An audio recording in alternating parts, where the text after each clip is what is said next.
Yo! Yo! Tangina nito, round 1 pa lang, ang dami agad ng freestyle. Magaling na nga, oo na. Sinabi na nga, alam na namin.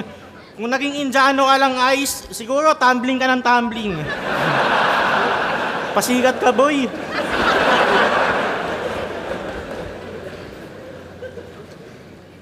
Tsaka ano sabi mo, Exodia? Ikaw?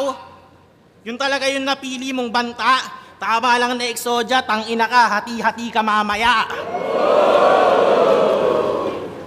Shawarma, yung katana pinanghihiwa. Ang ganda naman ng dinidiga. Angas na mga vendor ng shawarma sa inyo, mga ninja. Yo. Balita ko, di pa nagsisimula, talo na ako ah. Ito na agad yung isa buhay champion in the making. Solid daw kasi yung gamay na elemento, pues ngayon ako magtatanggal ng bending. Nakapag-post na ba lahat? Nang nakatag siya, tapos may hashtag manifesting, pues parang ni-raid na espakol. Wala kayong aasahang happy ending. Isa buhay gang! Boss, di mo ba aawatin to? Tangina, di lang ako eh. Madami na kaming nagdudusa. Kung humakot ba naman ng fans, kala mo wala siyang ibang kapatid sa ultura? Oo na, magaling na yung freestyle mo nun, alam ko. Oo na, ikaw yung lamang. Pero wag mo naman kunin lahat. Natirang fan sa akin, boss, 5 piraso na lang. San ba magaling to? Mag-flex. Paranaque lang ang back-to-back sa battle rap. Alala mo yun? Kung proud ka lang, wala naman sana dong kaso.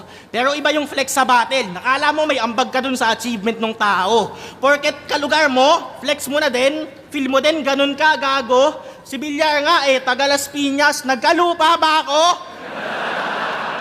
Tanga ka. Laban kay Jonas, siya daw yung 2024 lumagari. Naka 9 battles kasi gusto ata ng medal. Naka 9 din naman ako last year, di ko sinisigaw. Ba't ba yung sayaw gusto mo special? Ba't panay ka flex? Kasi pag padami yan, kala mo hindi ka matatalo. Paano yan? Same tayong 9 battles. Ano, sa 9 battles, padamihan ng panalo. 5'4" ang puta, ano yun, height natin? Kala mo talagang galing eh. Dito nga, di talino yung rason, ba't ka nagpapanalo?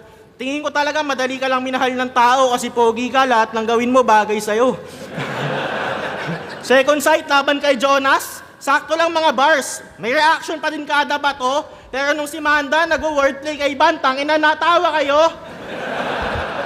Sana all mistiso. Bet ng Pilipino. Malaambo yung dating. Nag-i-English pa. Putang ina. Malugod ka talagang tatanggapin. Ilang battle ka palang nagpi-freestyle ha. Pero mga tao, agad grabe shit. Ang galing. Batang Rebelde, dekada na yung ginagawa. Kaso maitim eh. Ayun, underrated pa din.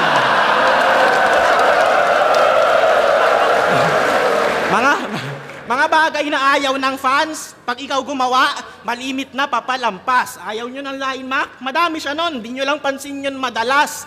Delivery, anak ng napush mo pa yon. Alam mo kung gaano kakalakas? Combination na yun ng line mac at tunog motos, hindi ka pa din nabash.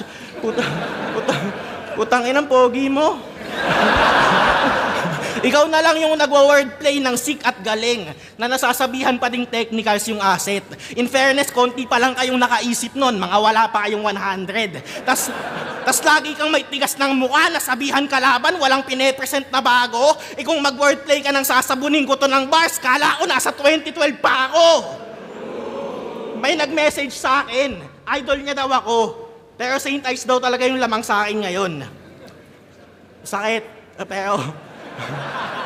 Sakit, pero gets ko. Oo naman. Gets ko naman kung bakit ganon. Ang mahalaga, nag-enjoy naman lahat sa last battle niya, di ba? Ayos na yon. Sapat na sa akin, basta masaya lang kayong lahat, kahit di na ako yung rason.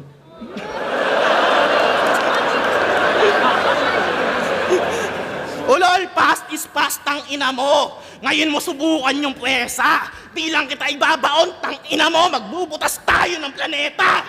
Halimaw lumabas na ng selda. Nagkalas na ng mga kadena. Mahina nung universikulo, ngayon mula saan yung buwelta.